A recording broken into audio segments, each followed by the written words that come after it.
वर्दा अमीन और आज मैं यहाँ पे बनाने जा रही हूँ मज़ेदार साग ज़ाफ़रानी गाजर का हलवा, जो खाने में भी बहुत टेस्टी यम्मी और बनाने में बहुत इजी होगा। तो सबसे पहले यहाँ पे मैंने लिए हैं 1 kg गाजर।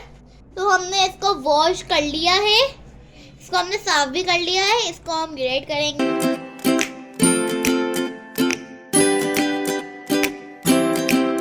तो आप देख सकते हैं हमारे तमाम गाजर अच्छे से ग्रेट हो चुके हैं। इसकी हम कुकिंग की तरफ चलते हैं, फिर वहाँ पे आपको इसके इंग्रेडिएंट्स शेयर करेंगे। जो गाजर हमने ग्रेट करके रखे थे हम इसके अंदर ऐड कर देंगे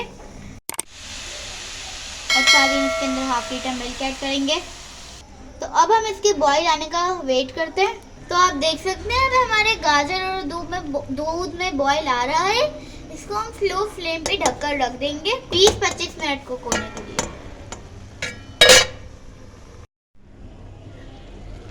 तो आप देख सकते हैं अब हमारा दूध भी ड्राई होने लगा है। तो अब हम इसके अंदर अपनी शुगर ऐड करेंगे हाफ कप। आप चाहे तो कम या ज़्यादा भी कर सकते हैं। इसके अंदर हाफ टेबल स्पून इलायची पाउडर ऐड कर देंगे।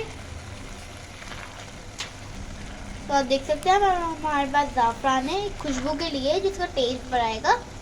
थोड़ा सा हम इसके अंदर ऐड कर देंगे। तो इसके अंदर हम 2 से 3 टेबल स्पून देसी घी ऐड करेंगे।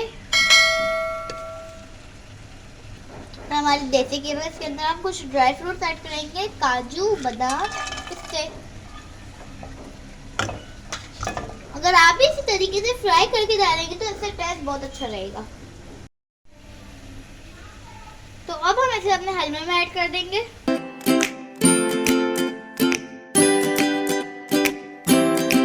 पहले हम इसके अंदर हाफ टेबल स्पून देसी घी डाल देंगे।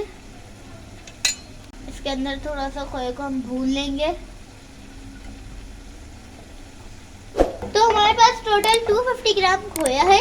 गार्निशिंग के लिए हम मेल्ट करेंगे, बाकी हम हलवे के अंदर डालेंगे। आधे से ज़्यादा खोया हम इसके अंदर ऐड कर देंगे, बाकी जो थोड़ा सा था वो हमने गार्निशिंग के लिए मेल्ट किया था। तो अब हम इसकी फ्लेम ऑफ कर देंगे, फिर गार्निश करके आपको दिखाते हैं। तो आप देख सकते हैं इसका लुक बड़ा ही ज़बरदस्त, यम्मी और मज़ेदार लग रहा है। प्लीज़ ये आप एक बार ज़रूर ट्राई करेगा।